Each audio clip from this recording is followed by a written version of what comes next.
दोस्तों नमस्कार। पेटीएम को कौन नहीं जानता। और पिछले कुछ दिनों में तो पेटीएम के कुछ ऐसे न्यूज़ आ रहे हैं जिसके कारण से काफ़ी लोग दुखी हैं, परेशान भी हैं। और कुछ न्यूज़ तो मैं ऐसे देख रहा हूँ जिसमें लोगों ने पेटीएम को मरा हुआ या ख़त्म बता दिया है। न्यूज़ और जो लोगों के इमोशंस हैं, वो बहुत एक्सट्रीम पे चल रहे हैं दोस्तों, और इसलिए ये ज़रूरी हो जाता है कि हम पेटीएम के बारे में विस्तार से समझें और ये समझें कि क्या पेटीएम ख़त्म हो गया या फिर पेटीएम एक बहुत अच्छी अपॉर्चुनिटी है। दोस्तों, पेटीएम को हम लोग 5 बिंदुओं में डिस्कस करेंगे। इनफैक्ट ये आप किसी भी स्टॉक पे या किसी भी बिज़नेस पे अप्लाई कर सकते हैं। तो सबसे पहले देखते हैं पेटीएम एज़ अ ब्रांड। दोस्तों, इसमें कुछ कहने की ज़रूरत तो है नहीं। आप किसी भी ठेले वाले के पास चले जाइए, किसी भी दुकान पे चले जाइए, और जब पेमेंट की बात आती है तो क्या कहते हैं? पेटीएम कर दो। कोई और दूसरा नाम नहीं लेता कि फ़ोन पे कर दो या गूगल पे कर दो या इतने तरह के जो पेमेंट ऑप्शंस हैं हमारे पास। लोग सिर्फ़ पेटीएम की बात करते हैं। ये जो ब्रांड रिकॉल है ना दोस्तों, ये बहुत मुश्किल से कमाया गया है। और आपको याद होगा कि जब डीमोनेटाइजेशन का टाइम था, उस समय जब कैश बिल्कुल मार्केट से हट चुका था, तो हमें बचाने के लिए अगर एक ब्रांड जो सामने आया था वो था पेटीएम। और शायद यही रीज़न है कि आज हम सबके ज़ुबान पे पेटीएम का नाम है। और दोस्तों, खुशी की बात ये है कि ये एक इंडियन ब्रांड भी है, इसलिए हमारे लिए एक गौरव की बात भी है। प्लस ब्रांड रिकॉल जो पेटीएम का है, वो शायद इस स्पेस में तो किसी और का नहीं है। इसलिए ब्रांड रिकॉल के पॉइंट ऑफ व्यू से पेटीएम नंबर 1 पे है, इसमें कोई डाउट नहीं है। दोस्तों, दूसरा पॉइंट है मार्केट। डिजिटल पेमेंट मार्केट पिछले कुछ सालों में इतना इवॉल्व हुआ है, और खासकर इंडिया में तो इतना ज़्यादा इवॉल्व हुआ है, और इसका फ़ायदा भी हमें इतना ज़्यादा मिला है कि आज दुनिया के किसी भी कोने में जाएँ, तो Indian payment system, digital payment system की तो बात ऐसे होती है जैसे कोई बहुत बड़ा ट्रांसफ़ॉर्मेशन हो गया हो, और बात क्यों ना हो। एक ऐसा देश जिसको पिछड़े देशों में माना जाता था, आज वहाँ के ठेले वाले, अनपढ़ जिसको कहते हैं, वो भी जानते हैं कि पेटीएम को कैसे यूज़ किया जाता है, और लोगों से अगर उनके पास कैश नहीं हो तो पैसे कैसे ट्रांसफ़र करवाए जाते हैं। दोस्तों, ये किसी और देश में पॉसिबल नहीं है। मेरे कई दोस्त अमेरिका में रहते हैं, और वो जब इंडिया आए थे, तो उन्होंने एक बात तो बिल्कुल सही है कि दोस्तों, डिजिटल पेमेंट के पॉइंट में आज इंडिया कम से कम 10 साल तो आगे हो गया है अमेरिका से। तो मार्केट हमारे यहाँ जो डिजिटल पेमेंट का है, ये तो बहुत इनॉर्मस है, इसमें तो कोई डाउट है नहीं। यूपीआई के आने के बाद डिजिटल पेमेंट का जो लैंडस्केप था वो कंप्लीटली बदल गया, और इतना बदल गया कि आज दुनिया में कई सारे देश यूपीआई सिस्टम को अडॉप्ट करना चाहते हैं। इनफैक्ट एक बात तो ये भी आ रही है कि जो स्विफ्ट सिस्टम जिसके बेसिस पे अमेरिका बाकी देशों को काफ़ी परेशान भी करता रहा है समय-समय पे, उसको रिप्लेस करने की जब बात आती है, तो उसमें यूपीआई सिस्टम की भी बात आती है। और डिजिटल पेमेंट में जब यूपीआई सिस्टम की बात करें, तो ऑब्वियसली पेटीएम से या किसी भी डिजिटल पेमेंट के सिस्टम से यूपीआई जुड़ता है, जिसके कारण से आज लगभग हर एक देशवासी को, इनफैक्ट चाहे वो देश का हो या नहीं हो, कोई फ़र्क नहीं पड़ता, जिसके पास बैंक अकाउंट है, आज वो डिजिटल ट्रांज़ैक्शन बड़े आसानी से कर सकता है। तो मार्केट आज भी बहुत अच्छी है, और आने वाले दिनों में और भी ज़्यादा अच्छे होने वाली होगी। अच्छी हो रिपीट 1 2 3 4 मार्केट आज भी बहुत अच्छी है, और आने वाले दिनों में और भी ज़्यादा एक्सपैंड करेगा, इसमें भी कोई डाउट नहीं है। तो इसका मतलब ये हुआ कि अगर इसका फ़ायदा पेटीएम जैसी कंपनी को मिलने वाला है, तो आने वाले दिनों में इसका फ़ायदा और ज़्यादा मिलेगा। तो देयरफॉर सेकंड पॉइंट जो कि मार्केट है, उसके पॉइंट ऑफ व्यू से भी पेटीएम के पास बहुत अच्छी अपॉर्चुनिटी है। तो आइए दोस्तों, अब तीसरे पॉइंट पे चलते हैं, प्रोडक्ट्स। आपने देखा होगा कि पेटीएम जब शुरू हुआ था, तो सिर्फ डिजिटल पेमेंट के पॉइंट ऑफ व्यू से शुरू हुआ था, जहाँ पे उनके पास एक वॉलेट थी। आप अपने बैंक से कुछ पैसे आप वॉलेट पे ट्रांसफ़र कर दीजिए, और फिर आप पेटीएम के कस्टमर्स, या अगर वॉलेट है आपके पास, तो उनको आप आसानी से पैसे भेज सकते थे। तो पेटीएम उस वॉलेट में से पैसे निकालता था या उस वॉलेट में डाल देता था, और इस तरह से आप किसी के पास भी आसानी से ट्रांज़ैक्शन कर सकते थे। ये मोड तो पेमेंट का मोड होता है। लेकिन आपने कभी सोचा है कि जब आप ये ट्रांसफ़र्स करते थे, तो आपने कभी कोई फ़ी पे नहीं करी? पेटीएम को या किसी को भी कभी कोई फ़ी पेमेंट नहीं करी। अब इसका क्या मतलब होता है? कि जो ऑपरेशन पेटीएम या कोई भी कंपनी चला रही है, डिजिटल पेमेंट के लिए हम उनको कोई फ़ी पेमेंट नहीं करते हैं और इसलिए क्या होता है कि जो उनका कॉस्ट है, रनिंग कॉस्ट है, वो हमसे तो रिकवर नहीं कर पाते। ऐसे में कंपनीज़ टिपिकली लॉसेस में जाती हैं। तो बहुत जल्दी पेटीएम ने भी और बाकी सारी कंपनीज़ ने भी आपने देखा होगा कि उन लोगों ने भी अपने प्रोडक्ट को और एक्सटेंड करना शुरू किया। तो एक बार इस प्रोडक्ट को समझ लेते हैं कि पेटीएम सिर्फ डिजिटल पेमेंट की बात नहीं है इसमें। पेटीएम ने और सारे प्रोडक्ट्स लॉन्च कर रखे हैं और जिसको आप देखेंगे कि काफ़ी अच्छे तरीके से ये एग्जीक्यूट कर रहा है। हम पेटीएम की वेबसाइट पे हैं और आप देखिए इट्स क्लियरली ये कहता है कि मोस्ट लव्ड पेमेंट ऐप, जो आप और हम सब जानते हैं। साथ में आप देखिए कि इनके कितने सारे पेमेंट सर्विसेज हैं, चाहे वो मोबाइल पे करना हो या इलेक्ट्रिसिटी पे करना हो या कितने तरह के पेमेंट ऑप्शंस हैं, वो आपको पेटीएम में मिल जाते हैं। फिर आप देखिए ई-कॉमर्स भी पेटीएम पे काफ़ी स्ट्रांगली चलता है। आप मूवी के टिकट्स हैं, फ्लाइट के टिकट्स हैं, बस के टिकट्स हैं और तो और आप इन्वेस्ट इन स्टॉक्स, मतलब आप पेटीएम के थ्रू स्टॉक्स में भी इन्वेस्ट कर सकते हैं। तो देखिए इन लोगों ने कैसे अपने सर्विसेज को बढ़ाने की कोशिश करी। डिजिटल पेमेंट पे इनको पैसे तो नहीं मिलते होंगे, लेकिन इन सारे सर्विसेज पे इनको पैसे थोड़ा बहुत सही लेकिन ज़रूर मिलता है। इस कारण से ये अपना बिज़नेस को चला कर रख सकते हैं, बढ़ाने की कोशिश कर सकते हैं। आगे चलते हैं, कुछ और देखते हैं। पेमेंट इंस्ट्रूमेंट, बिल्कुल आपने देखा होगा आपके पास ऐप है, आप आसानी से इसको पेमेंट की तरह यूज़ कर सकते हैं। आपको क्रेडिट कार्ड या कोई कार्ड रखने की भी अब ज़रूरत नहीं है। पे anyone directly from your bank account, जो डिजिटल पेमेंट का एक सबसे खूबसूरत तरीका है कि आप किसी को भी आसानी से पेमेंट कर सकते हैं और खासकर यूपीआई के साथ। तो आप देख रहे हैं कि यूपीआई मनी ट्रांसफर में भी पेटीएम ऑलरेडी है। इनफैक्ट यूपीआई पेमेंट में पेटीएम एक्चुअली थर्ड पोजीशन पे है। अगर हम पोजीशन की बात करें तो फ़ोन पे I think almost 50% market share के साथ नंबर 1 पे है। गूगल पे ऑलमोस्ट आई थिंक 35% के साथ सेकंड पोजीशन पे है और पेटीएम के पास सिर्फ 15% का मार्केट शेयर है। फिर भी आप किसी भी अकाउंट में पैसा ट्रांसफर कर सकते हैं आप पेटीएम को यूज़ करते हुए। तो एक तो ये सर्विस हो जाती है। अब आप देखिए अनलिमिटेड कैशबैक एवरी टाइम या क्रेडिट कार्ड, ये सारे ऑप्शंस पेटीएम को कुछ एक्स्ट्रा इनकम कमाने का मौका देती हैं। फाइनेंशियल सर्विसेज आप देखिए, इसमें आप कुछ पैसे देने हो, लेने हो, लोन लेने हो, कोई इस तरह का काम करना हो, तो फाइनेंशियल सर्विसेज भी पेटीएम प्रोवाइड करता है। ज़ाहिर है कि जब भी आप लोन लेने जाते हैं, अगर आप बैंक से लोन लेते होंगे या कहीं और से भी लोन लेते होंगे, तो आपने देखा होगा कि अगर कोई ब्रोकर इन्वॉल्व्ड है, तो उसको कुछ कट मिलता है। तो यहाँ पे ये जो फाइनेंशियल सर्विसेज हैं, उसमें ये सारे एप्लीकेशंस एक्चुअली एक ब्रोकर का काम करते हैं, जहाँ से इनको थोड़ा बहुत कट मिलता है, जिसके कारण ये अपना प्रॉफ़िट या ऑपरेशंस चला पाते हैं।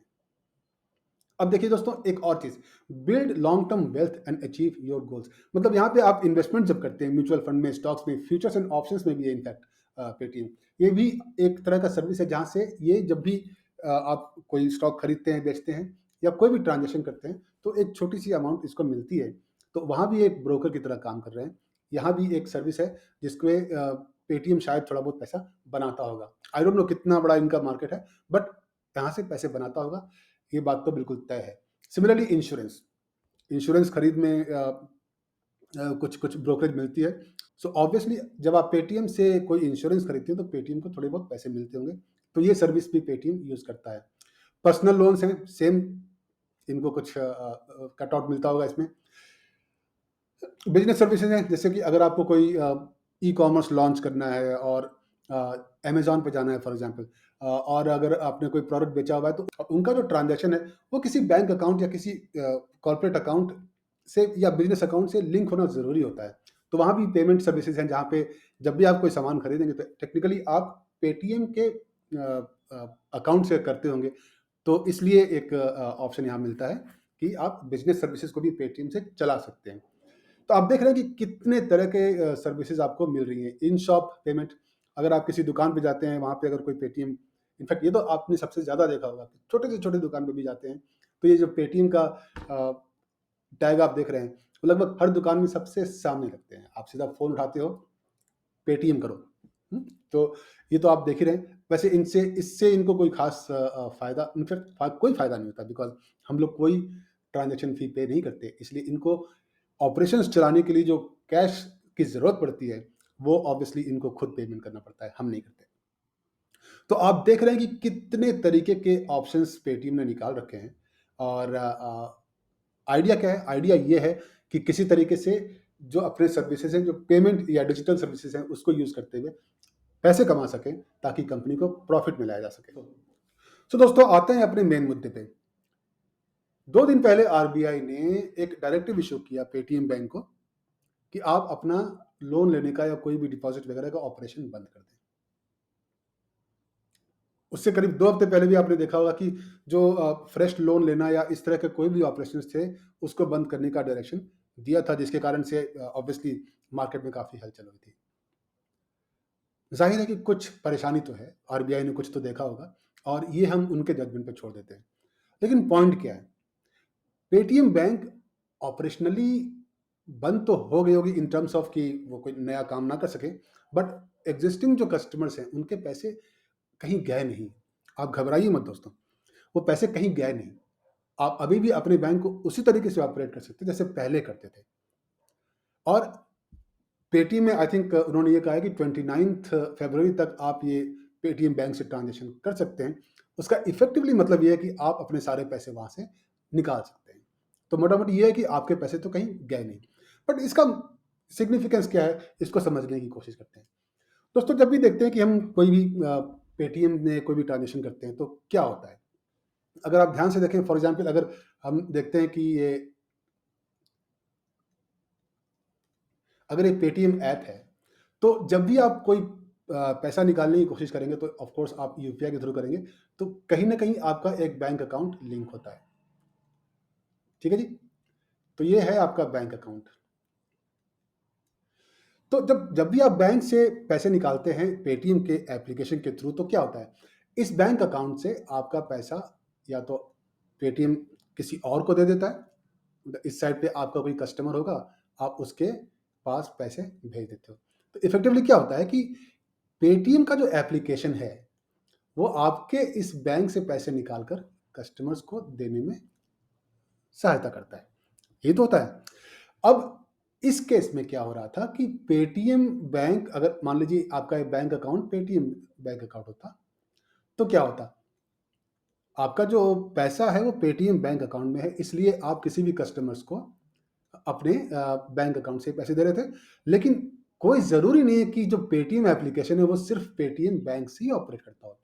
हो सकता है कि यहाँ पे कोई एसबीआई बैंक से होता हो, आप उसको भी लिंक कर सकते हैं, या फिर आईसीआईसीआई बैंक है। मतलब किसी भी तरीके का बैंक पेटीएम लिंक करने की काबिलियत रखता है। पेटीएम सिर्फ़ पेटीएम बैंक से ऑपरेट नहीं होता है दोस्तों, ये इम्पोर्टेंट बात है। तो अब क्या हुआ कि जितने भी बैंक्स और बैंक्स पॉसिबल हैं, उसके साथ तो पेटीएम इंटीग्रेट कर सकता है आसानी से। लेकिन जो बैंक पेटीएम बैंक था, अब ये टेक्निकली एग्ज़िस्ट नहीं करेगा। लेकिन 29 फरवरी तक सिंस ये ऑपरेशनल रहेगा, तो आई थिंक एक ही एक्टिविटी होगी, वो ये होगी कि सारे कस्टमर्स अपने इस बैंक से सारा पैसा निकाल के किसी और बैंक में जा चुके होंगे मान लीजिए, ठीक है? बट ये बैंक एग्ज़िस्ट नहीं करेगा। लेकिन इसका क्या मतलब है कि पेटीएम बंद हो गया?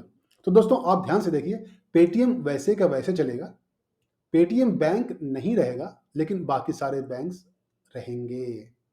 तो पेटीएम बिल्कुल पहले की तरह चलता रहेगा, कोई डाउट नहीं रखना चाहिए आपके मन में।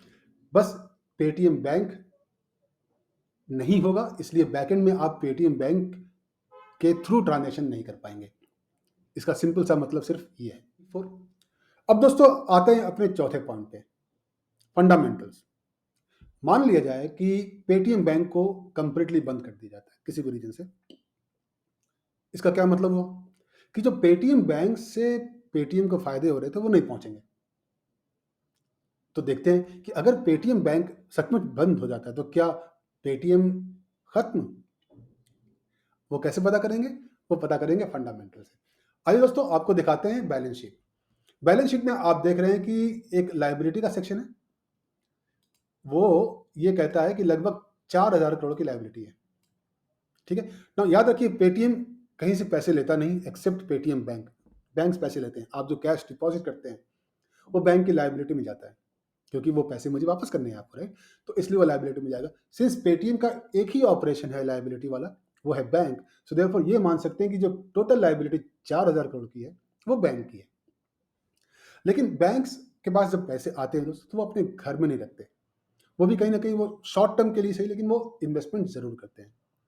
तो डायरेक्टली हम इन्वेस्टमेंट सेक्शन अगर देखते हैं, जो कि यहाँ पे है, वो आप देख रहे हैं करीब 4,000 करोड़ की है। आप देख रहे हैं कि मोटा-मोटी ये हुआ कि जो बैंक के पैसे हैं, वो सारे के सारे इन्होंने इन्वेस्टमेंट किए होंगे। तो देयरफॉर ये तो क्लियर है कि करीब 4,000 करोड़ की बैंक पेटीएम बैंक थी, या उसकी साइज़ थी। अब ये जो इन्वेस्टमेंट है, इससे इनको कुछ फ़ायदा आता होगा, और वो हम देख लेते हैं यहाँ पे कैश फ्लोज़ में। 2023 में इंटरेस्ट रिसीव्ड, जैसा मैंने कहा कि बैंक शॉर्ट टर्म में अपने पैसे रखते हैं, तो देयरफॉर कुछ तो इंटरेस्ट कमाते होंगे, और वो इंटरेस्ट लगभग 290 करोड़ के आसपास का है दोस्तों। इनके कैश फ्लो से दिख रहा है। अब ये 290 करोड़ क्या पेटीएम को बिल्कुल हिला कर रख देगा? इसको समझने के लिए हमें वापस चलना पड़ेगा प्रॉफिट एंड लॉस पे। दोस्तों अगर हम मार्च 23 देखें, तो करीब सेल्स ये रहा 6,000 करोड़, और एक्सपेंस है करीब 7,700 करोड़, सो देयरफॉर 1,700 करोड़ का लॉस है। ऑपरेटिंग मार्जिन अभी भी नेगेटिव में है, लेकिन मोटा-मोटी ये कह रहा है कि जो भी आप कमाई कर रहे हो, वो उससे ज़्यादा इनके खर्च हो रहे हैं। तो जो 290 करोड़ इन्होंने कमाया होगा, वो ऑब्वियसली खर्च कर रहे थे, बिकॉज़ बैंकिंग चलाने के लिए सिस्टम्स चाहिए, लोग चाहिए, सब कुछ होगा। तो 290 करोड़ इनके प्रॉफिट में तो सर्टेनली नहीं आ रहा है।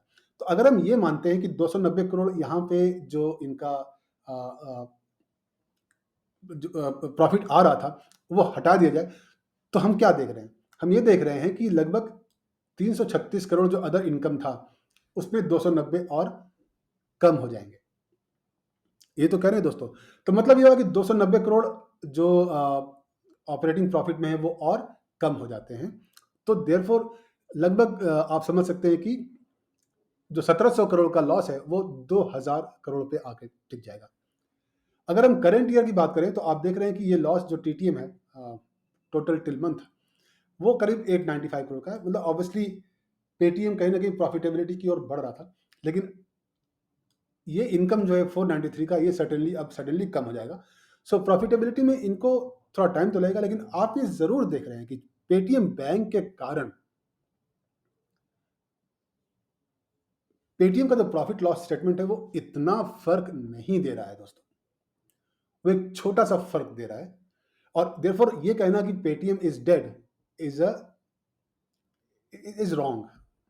ठीक है? हमें उस तरह से नहीं लेना चाहिए। तो दोस्तों फंडामेंटली भी देखा हमने कि अगर पेटीएम बैंक कंप्लीटली बंद हो जाता है, तो फंडामेंटल्स पे इफ़ेक्ट पड़ेंगे।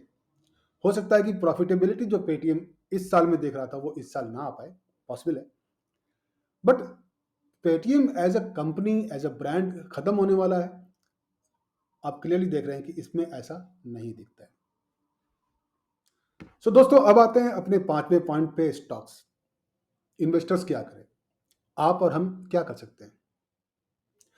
पेटीएम का वीकली चार्ट आपके सामने है। ऑब्वियसली ये अपने लोवेस्ट पॉइंट पे है, जो आप देख रहे हैं। 2 दिनों से किसी को ट्रांज़ैक्शन करने का मौका नहीं मिला होगा, बिकॉज़ ये खुलते ही सर्किट में लग जा रहा है।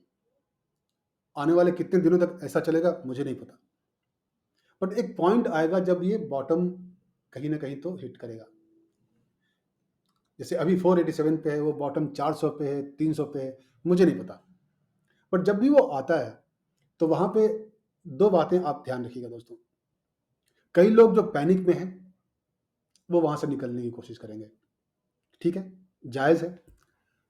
लेकिन कई लोग इसको एक अपॉर्च्युनिटी की तरह भी देखेंगे दोस्तों, बिकॉज़ पेटीएम डिजिटल पेमेंट का इंडिया का बेस्ट ब्रांड है, और इंडिया का जो डिजिटल स्टोरी है, वो कहीं खत्म होने वाली तो है नहीं। तो पेटीएम का रोल आगे आने वाले दिनों में भी काफ़ी बड़ा होने वाला है।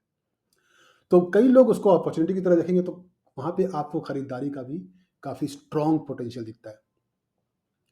तो मेरा ये मानना है दोस्तों कि मुझे लगता है कि अगर आप बॉटम पे कहीं नहीं थे, 487 के आसपास।